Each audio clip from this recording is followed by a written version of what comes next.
Morning, y'all. It's day one of the pedal steel rebuild. So there's a few things that need to be fixed. We'll pull in here close in a second and take a look at everything we're going to get started on with this.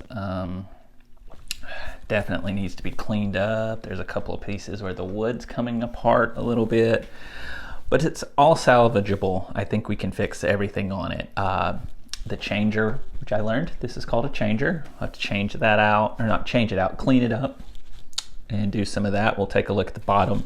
A couple of the pedals aren't really activating as they should, and there's one knee lever.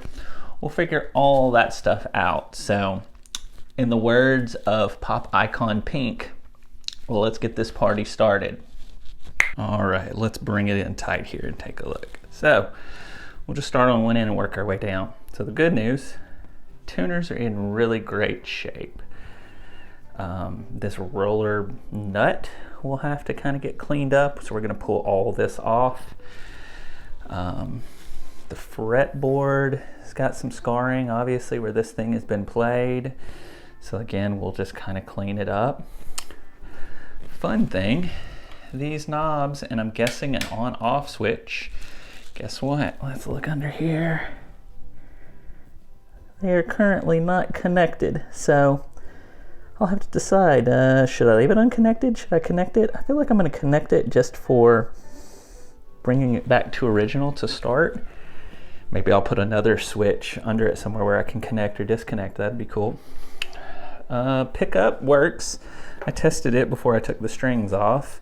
It's a little loose. We'll see what's going on with the screw there. And then this changer, which is where all the magic happens. You can't really see in there. We'll get under her in a second. It's really dirty, so we're just going to pull it all apart. And now here's where things get interesting. Yeah, that's more of the changer. We'll clean it up. Got the output jack. Here's where things get interesting, though. We've got a crack right here, which doesn't seem like it will affect the playability, but we'll take everything apart, we'll glue that back together, and then the same thing here. It just needs to be reassembled. So yeah, we need to just take all this apart to clean it. We've also got this. This particular model, it's a 3x1, I guess you would call it. It's 3-foot levers.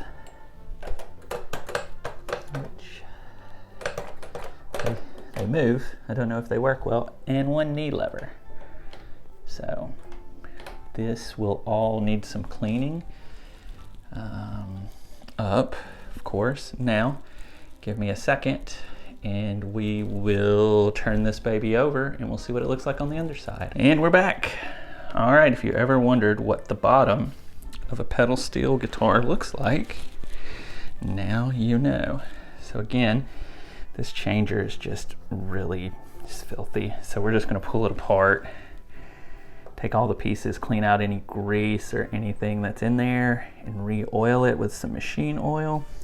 Here you can see where they just connected the pickup directly to the output. I guess you can use it for volume that way. You don't have to use, looks like it must be a tone control, volume control, and then just like an on-off switch. So maybe we'll put that back on. And then here's some of the other interesting mechanisms. So it has these rods and barrels. So from what I can tell, you adjust the length of this rod to decide the pitch. If you notice, here's the pedals. So the pedal runs a rod. And then if I pull on one of those, it pulls on this bar, which should pull on the rods, but as you can see right now, none of these are really connected. I think part of that is because I don't have any string tension, which is fine. That will all get worked out. The good news is everything seems to work. So we just need to take that apart and start getting this baby cleaned up. I was able to give you guys a look. Here you go. So here's a fun fact. So this one's serial number is 7614. So here's a fun fact about that 7614 serial number. So apparently back in the day at Sho-Bud, they did a partnership with Baldwin, like Baldwin Pianos, who also bought Gretchen for a time. In the late 60s, around 67 to 71, they did a pedal steel called the crossover, and they used serial numbers from like 7,000 to 8,001, somewhere in that area. So this guitar, though, looks to be a single neck professional, which was started around 70 or 71, not having anything to do with Baldwin.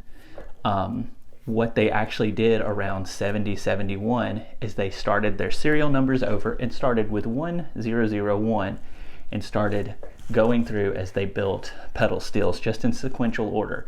They don't have, when you look at a serial number, you can't necessarily tell what year a pedal steel is unless you go on the Pedal Steel Guitar Forum, which is amazing, by the way. I need to become a member because there's so much information in there. Someone was able to compile a list of serial numbers to give you an idea of when yours was made. However, when they went from 1001 and started going up, when they got to 7,000, they skipped over all of those and then continued with 8,100, somewhere in there. I might be getting the numbers not completely correct, but that's the gist. So what I basically have here, I think, is just a super, super early professional, which is what they started making after the crossovers around 70 or 71. I'm still trying to figure out exactly when this one was made, but it's a very cool guitar, and we're going to find out more as we go. All right, let's see if we can get the legs and pedals off this thing and at least get the body on the bench today. All right, so well, that's easy. These just screw off here. See, easy enough.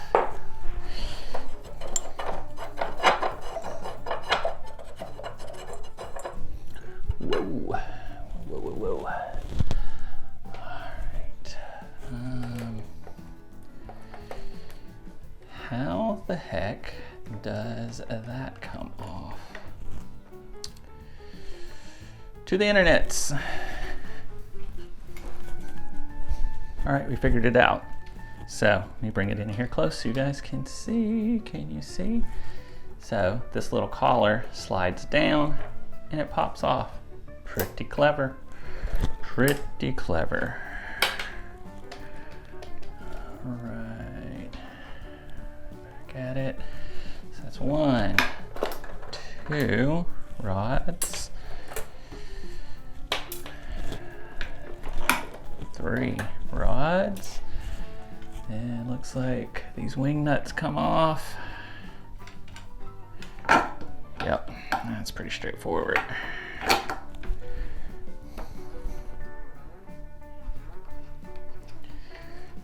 Geez, I'm gonna have to buy a case for this thing. I don't have one, it's a bummer. Just realizing. All right, that comes off. Easy enough.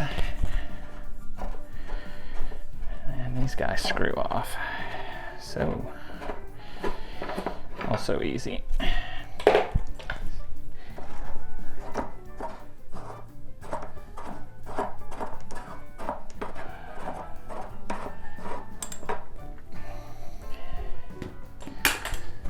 Easy enough. Now what is this thing? Okay, that'll lay down. So we're gonna lay that down for now. So we got it apart, let's get it on the bench. All right, we got her on the bench, or on the desk. It's not really a bench, but my desk. So we'll get started today taking everything apart, and the next time I talk to you guys, hopefully I've documented everything I've taken apart and cleaned up, and we'll be putting her back together. So again, if you're interested in this, make sure you like, subscribe, do all the good things, ask questions, suggestions. I'm always open to suggestions as well. And yeah, catch you guys next time. Take care of each other out there, all right? Later.